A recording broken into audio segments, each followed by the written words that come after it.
بسم اللہ الرحمن الرحیم۔ السلام علیکم۔ نئی ویڈیو میں خوش آمدید۔ بیوٹی آف نیچر صرف خشکی پر ہی موجود نہیں ہے، بلکہ اس کا نظارہ ہمیں سمندر کی سطح سے لے کر سمندر کی تہہ تک دیکھنے میں ملتا ہے۔ دنیا میں مختلف قسم کے جزائر موجود ہیں جو کہ مختلف عوامل کے نتیجے میں وقوع پذیر ہوتے ہیں۔ ان آبی حیات کے علاوہ سمندر کے اندر بہت ساری نباتات اور قدرتی طور پر موجود منرلز اور معدنیات بھی موجود ہیں۔ سورج سے آنے والی روشنی سمندر کی سطح کو کراس کرتے ہوئے صرف چند سو میٹر تک ہی نیچے جا پاتی ہے۔ سمندر کی گہرائی کہیں کم ہے تو کہیں بہت زیادہ۔ یہ چند سو میٹر سے شروع ہو کر چند ہزار میٹر تک شامل ہے۔ سمندر میں موجود آبی حیات نہ صرف اس حصے میں موجود ہیں جہاں پر سورج کی روشنی پہنچتی ہے، بلکہ اس حصے میں بھی موجود ہیں جہاں تک سورج کی روشنی اپنا ظہور نہیں کر پاتی۔ آج کی اس ویڈیو میں ہم ذکر کریں گے سمندر کی سب سے گہری ترین کھائی کے بارے میں۔ کیا اس کھائی کے اندر سورج کی روشنی پہنچ پاتی ہے؟ اس کی گہرائی کتنی ہے؟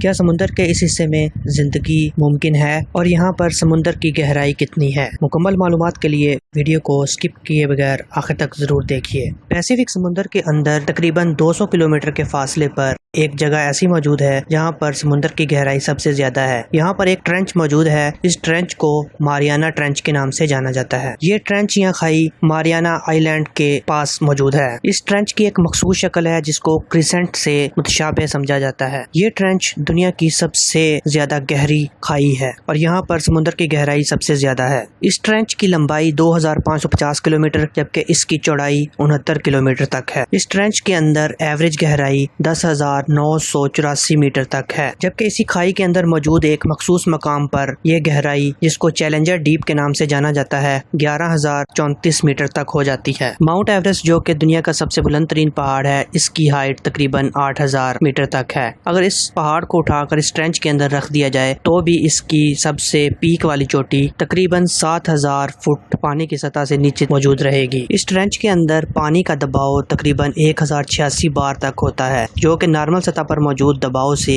1071 گنا زیادہ ہے۔ اس مخصوص پریشر کی وجہ سے یہاں پر موجود پانی کی ڈینسٹی میں 4.96% تک اضافہ ہو جاتا ہے اور یہاں کا ایوریج ٹیمپریچر تقریباً 1 ڈگری سے 4 ڈگری تک رہتا ہے۔ ماریانا ٹرنچ دو ٹیکٹونک پلیٹس کے آپس میں ایک دوسرے کے مخالف سمت میں دباؤ پیدا کرنے کی وجہ سے وقوع پذیر ہوئی ہے۔ ان پلیٹس کے اندر ایک پیسیفک پلیٹ اور دوسری ماریانا پلیٹ ہے۔ ماریانا آئی لینڈ بھی انہی پلیٹس کی موومنٹ کی وجہ کے نتیجے میں وجود میں آیا ہے۔ ماریانا آئی لینڈ ایک آتش فشانی جزیرہ ہے۔ یہاں سے مختلف اوقات کے اندر لاوا باہر نکلتا رہتا ہے۔ اس ٹرنچ کی پیمائش سب سے پہلے 1875 کے اندر کی گئی۔ اس ٹائم میں ایک وزن کو رسی کی مدد سے باندھ کر نیچے کی طرف موو کروایا گیا اور اس کی مدد سے پیمائش کی گئی۔ اس عمل کے نتیجے میں حاصل ہونے والی پیمائش تقریباً 8,184 میٹر پر مشتمل تھی۔ 1899 کے اندر اس کی دوسری دفعہ پیمائش کی گئی۔ اس پیمائش کے نتیجے میں اس کی لمبائی 9,639 میٹر تک رہی۔ 1951 کے اندر جدید ٹیکنالوجی کا استعمال کرتے ہوئے ساؤنڈ ویوز کی مدد سے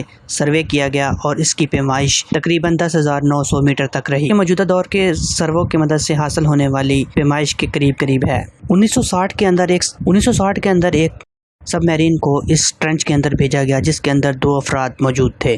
ان میں ایک ڈان والش اور دوسرا جیکوس پیکارڈ کے نام سے مشہور ہے۔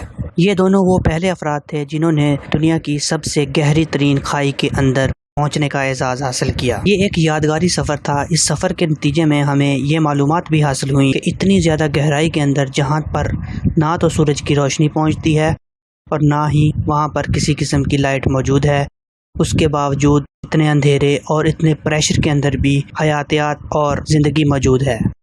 یہاں پر مائکرو آرگنزمز اور اس کے علاوہ مختلف اقسام کی فش بھی موجود ہیں۔ یہاں پر مچھلیوں کی ایک خاص قسم فلیٹ فش موجود ہے۔ اس فش کی لمبائی تقریباً 12 انچ تک ہے اور یہ بہت زیادہ مقدار میں یہاں پر موجود ہے۔ 2014 کے اندر دسمبر میں یہ بات دریافت ہوئی کہ 8,000 فٹ سے بھی زیادہ نیچے ایک مچھلی کی اور قسم سنیل فش کے نام سے بھی موجود ہے۔ اس ٹرنچ کے اندر کیونکہ 2 ٹیکٹونک پلیٹس ایک دوسرے کو اوپر نیچے دباتی ہیں، اس لیے 1972 کے اندر یہ آئیڈیا پیش کیا گیا تھا کہ نیوکلیر ویسٹ کو اس ٹرنچ کے اندر دفن کر دیا جائے، جبکہ انٹرنیشنل قوانین کے مطابق کسی بھی قسم کے نیوکلیر فضلے کو سمندر کے اندر دفنایا نہیں جا سکتا۔ اس ٹرنچ کے اندر 1960 کے اندر کامیاب پہلے ڈائیو کے بعد اب تک صرف 2 اور کامیاب ڈائیوز کی جا سکی ہیں۔ امید ہے آج کی ویڈیو آپ کو پسند آئی ہوگی۔ پسند آئی ہے تو اسے لائک کریں، کامنٹ سیکشن میں اظہار کریں، چینل کو سبسکرائب کریں اور زیادہ سے زیادہ شیئر کریں۔ شکریہ۔